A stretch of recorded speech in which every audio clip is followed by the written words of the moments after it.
Muchachos y muchachas. All right, this is my continued review of this series that has premiered. It's called The Secrets of Playboy. This episode is episode 5 that I will be reviewing. The title of it is called The Circus. And boy, after watching, I had to watch this twice, guys, to really believe of the things that I was watching, the things that they were testifying about, the witnesses, the ex-girlfriends. I mean, the things in this episode, I keep saying it keeps getting darker and darker every episode, but this got really dark. And I'm talking about, you know, wild conspiracy theories out there that have been shot down by a lot of the mainstream. When you hear the details of what was covered here, it was like, wow, this is this really happens. This is really happening. I mean, the underbelly of this dark world of debauchery and pervasiveness, it just got a lot darker. There was things like blood drawing and you know, grooming and breaking and bestiality. I'm telling you, I'm just going to warn you, this review is going to have some graphic descriptions, so please heed warning. And also, I will be going through some topics. You know, it's not necessarily a spoiler, but it is definitely some things that were contained in this episode. But it never compares to actually watching it for yourself, because this production is just really well published. So with that being said, stay right there. We're going to go through it.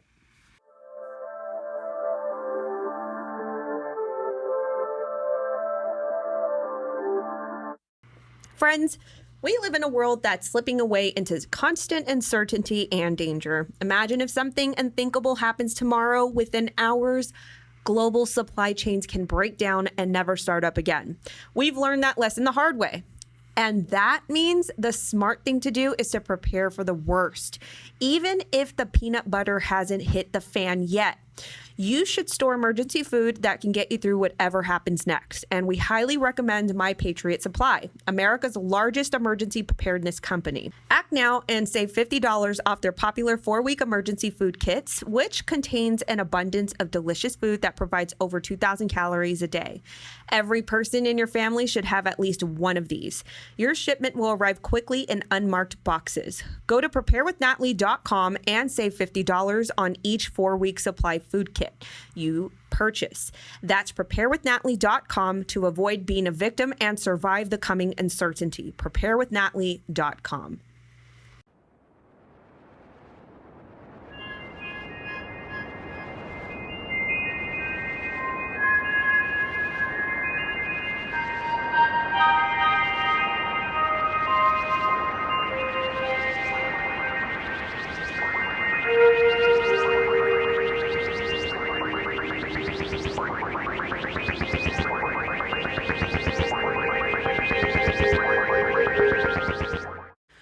All right, so episode 5. Now, like I said, this is going to get graphic, so please heed warning to the things that I'm going to explain from this episode.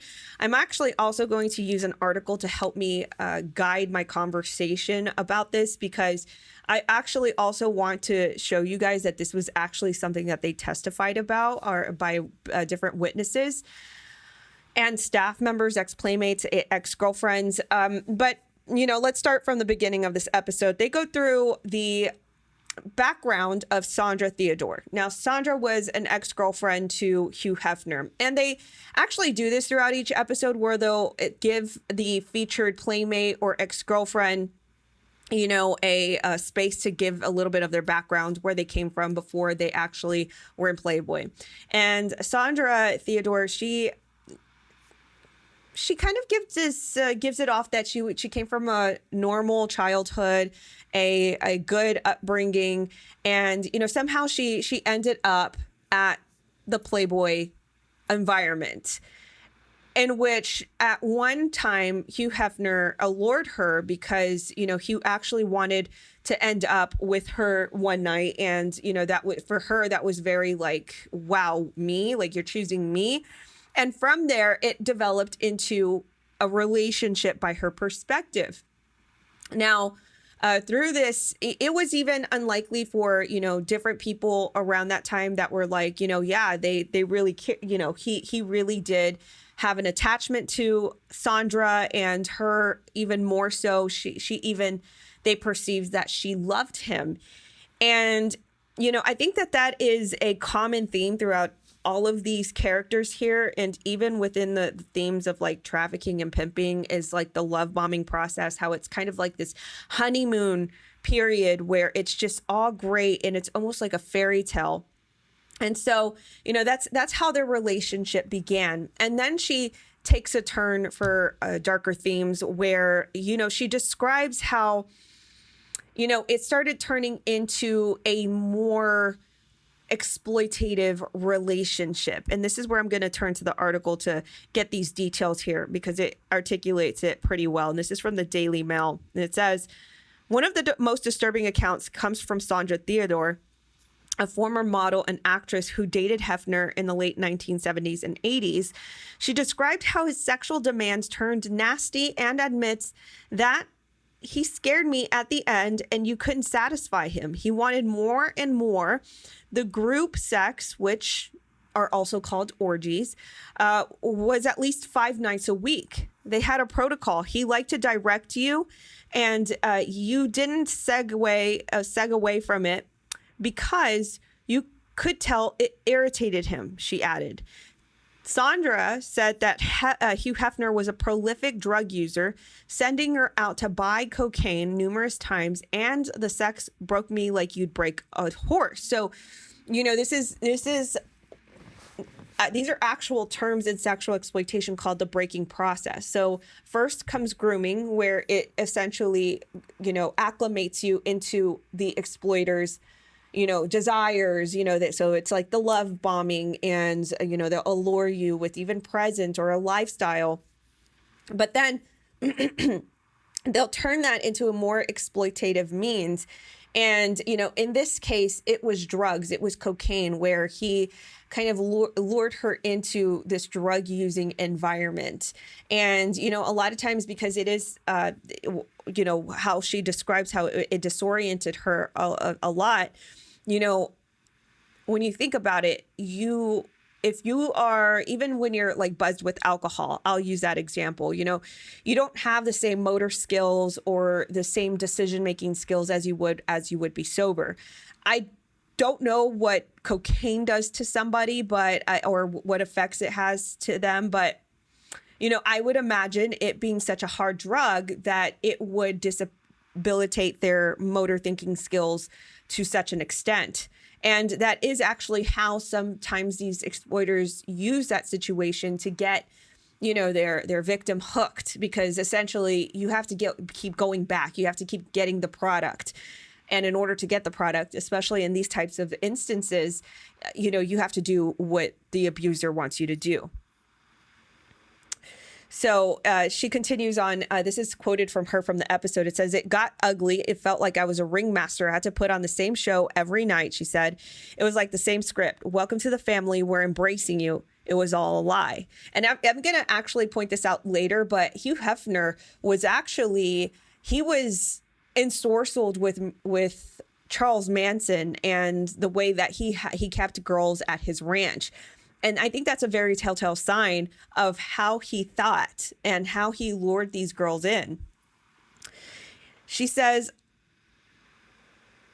"I watched girl after girl show up, fresh-faced, adorable, and their beauty was just washed away. They were nothing to him."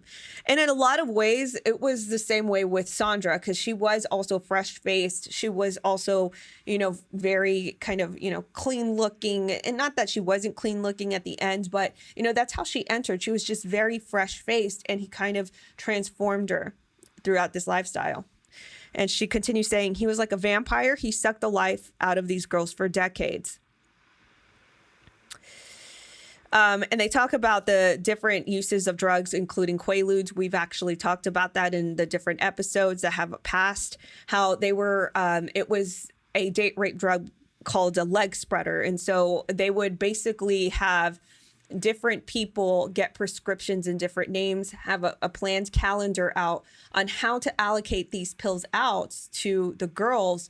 And, then they would then refill the prescriptions. It was very calculated. And it says here, the drugs helped fuel the horrifying pig nights. Now, this was actually mentioned that that Hugh Hefner would have this thing called pig nights for his friends. And it describes it here. Pig nights, which happened every Thursday, according to Stefan Tenenbaum, his valet between 1978 and 1981. Hefner would instruct 2 pimps to bring half a dozen women each to the mansion from Sunset Strip, which at the time was notorious for prostitution. Hefner thought that the women were pigs, but ordered his VIP male friends not to call them that, the film claims. So it was kind of like a really dark, ugly inside joke to these elitist friends of Hugh Hefner, along with himself. A doctor would first examine the women for any diseases or infections before they could have sex with the guests. Tenenbaum tells the documentary sometimes he had a special woman who would come up, and she was called the bleeder. This is where it turns really, really dark. Now, one thing I want to point out is there was actually a friend of his that lived inside the mansion. He also had a daughter that lived within the mansion since she was 11 years old. And it makes me wonder if this was the doctor that actually checked the women, And so it's just goes to show how, these elitists, they can have these higher level or high position people, very, high people with very notable professions working for them. So it makes me wonder if this guy who worked within the mansion as the mansion doctor was the one to check these girls out. So let me repeat this part. Sometimes he had a special woman who would come up, and she was called the bleeder. Listen to this. Listen to this. She would use a very large syringe and draw blood from these different friends, and a girl would come and perform fellatio or give them a hand job. This is a part where I just I had to rewatch that part probably 1,000 times for me to again register that is that really what I heard? These are the conspiracy theories that we hear about, the elites and they love the blood and all these things, and it's this is so psychotic and dark. Who would even fathom to think about something like this? The documentary claims that for some reason, John Belushi, a regular guest at the Playboy Mansion, loved it and would turn him on. Hugh Hefner, and also this is going to allude to something else that I'm going to talk about. I don't think it's mentioned in this article, but I definitely have to mention it. The sick mind thinking of this. Hefner had always had multiple girlfriends, but by the 2000s, he was going out numerous times a week with 7 blondes who said they were all dating him at the same time. Among them was Holly Madison, who became his special one. Now, and we also talked about Holly Madison's experience in one of the episodes. Madison explains that Hefner love bombed her in the beginning, but over time brainwashed her, which is a repetitive theme once again throughout this series. All right, continued on. We're going to skip down here. This is where Sandra actually gives her testimony on this, and she confirms that this was going on, but there was some bestiality that was starting to show for itself within their sick sexual desires. The documentary also reveals how Hefner's sexual interests sometimes verged into even more lurid territory, including one of his dogs. Now, this is Sandra Theodore talking now, that one day she walked inside a room and he was gesturing to her to touch the dog on the genitals. And she said, I said, what are you doing? He said, dogs have needs. I said, stop that. I never let him be alone with our dog again. A more disturbing incident happened with Linda Lovelace when she arrived at the Playboy Mansion and was forced into an orgy with Hefner's male friends.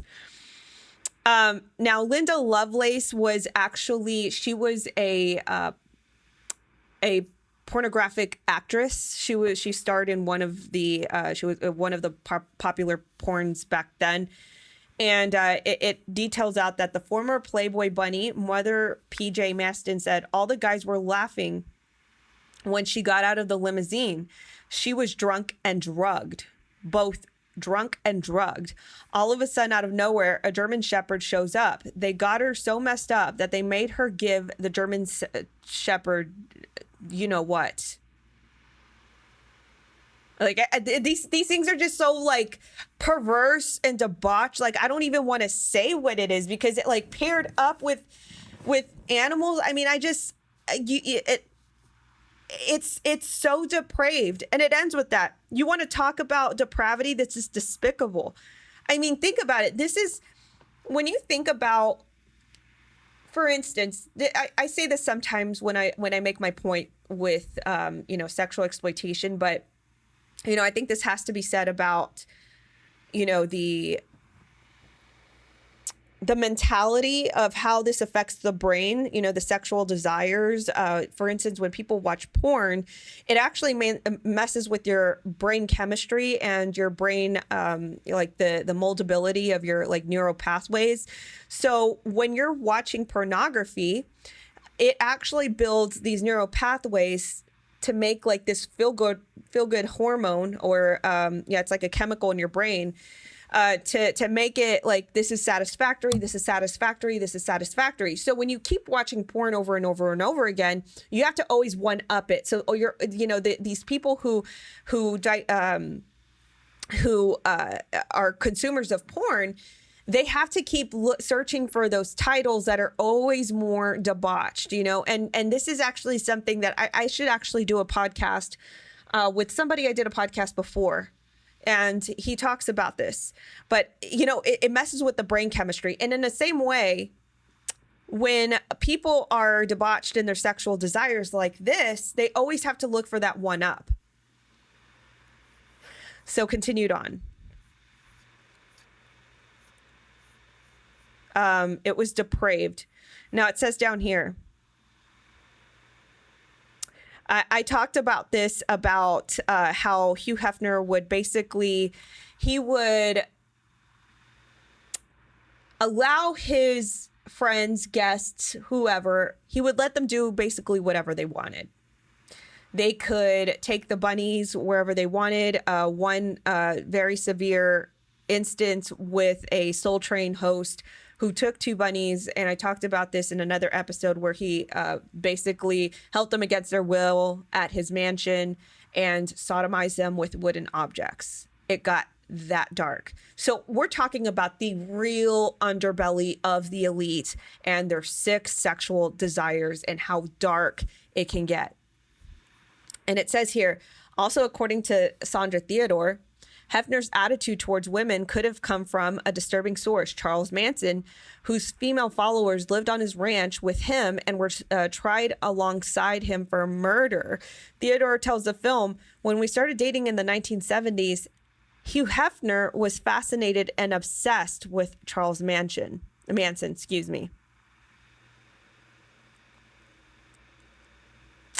So one of the points I wanted to make, or one of the details rather. So towards the end of this documentary, it talks about Hugh Hefner's mention to Sandra about snuff. If you guys don't know what snuff is, snuff films are really dark, depraved, sexual fetish films that end in fatality. And even it can be brutalized until a fatality, basically. And this is one of the darkest pieces of production that anybody can come up with. And Hugh Hefner mentioned this to Sandra, that, he was actually ensorcelled by snuff, and she didn't even know what snuff was, and he explained it to her, and that's where she began to become really scared within the realms of what she was doing. And around that time she actually left. But I mean, all of that to say, like, the blood drawing, the bestiality, the snuff mention. I mean, what were these elite people doing? What are these elite people doing behind closed doors, you know? And this was a testament to that. This was a testament to that. This is why I brought up the article, because I didn't want to just kind of seem like I'm regurgitating this from the episode. These are things people actually testified on within the documentary. And, you know, again, we think that these things are conspiracy theories, that they're wild, that these are just like some wild, deranged ideas that just get mobilized and, you know, get shot down. But these are actual victims that are saying this, as actual staff members who saw this. And now that Hugh Hefner is, you know, protection over the mansion secrets are now passed on, you know, they feel at ease to talk about it finally. But that's how dark this world is. That's how dark this world was within the Playboy Mansion. So who knows what else is going on right now in a more dark and depraved world where pervasiveness and debauchery is just kind of slowly becoming normalized, you know? But anyway, that is the review on episode 5, The Circus of The Secrets of Playboy. I mean, again, even if you didn't watch the episode, you saw right there's a source with Daily Mail actually, you know, capturing some of this testimony, and it's very dark and depraved. And I mean, wow, I had to watch it twice just to, again, re-solidify that I actually watched that. I actually heard that, rather. So with that being said, that's my review of episode 5. Guys, if you've watched it, let me know your thoughts in the comments below. If you're not watching it, but you heard these details, what are your thoughts? It's crazy. I couldn't believe my ears. Thanks for watching this video. Thank you for your support. Thank you for liking, sharing, subscribing. I will catch you guys in the next video.